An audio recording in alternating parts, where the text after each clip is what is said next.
দম ধরে রয়েছে। আরে ভাই হ্যাঁ আছে একটা মানুষ যখন অপারেশন করে আপনি তো ওইভাবে করেননি, জসিম স্যার আমি করাইছি, তার সাইকোলজিক্যালি নষ্ট হয়ে যায়।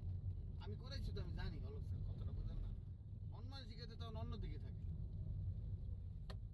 আর আপনার যে অ্যান্টিবায়োটিক গুলা দেয়, অ্যান্টিবায়োটিক দিলে যে শরীরটার কি অবস্থা হয় এটা বোঝাই দেওয়ার মনে আপনার খুব হাই পাওয়ার অ্যান্টিবায়োটিক।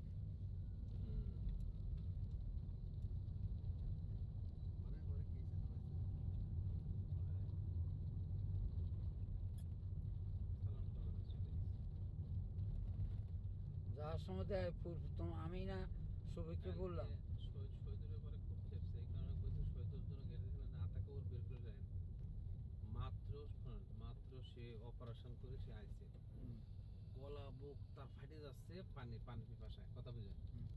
তো স্যারে কইছে যদি কেউ আসে 6টার পরে আসবে কিন্তু অলোক সাহেব, আমি একটু পানি খাবো তারপর। শহীদুল আনিস স্যার সবাই হ্যাঁ আনিস স্যারকে শহীদুলের কথা শুনে না শহীদুল কইছে আসেন আমি যাই। পরে এবার আমার আচ্ছা মতো বলছে আমি বললাম, স্যার আমি কিচ্ছু জানি না, সব জানা শহীদুল। আমি ঠিক আছে চুপচাপ বলে আপনি কথা আমিন স্যার এই নিপামার নামের বাস্যরা আমিন স্যার না খুব মাইন্ড করেছে, আমার খুব শখ ছিল স্যারের সাথে রাত কাটানো হাসপাতালে, স্যার আমাকে অ্যালাউ করলো না। আজকে দিয়ে দেব, সমস্যাটা কি? কি জসিম স্যার? আজকে দিব কেন? আমরাই থাকতে নেই থাকবো কই?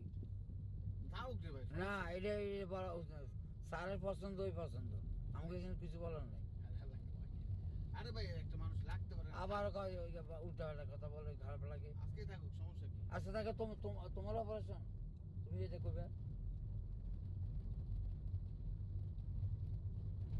স্যারের কথার উপর কোনো কথাই চলবে না, শেষ। তবে রাত্রে আজকে কি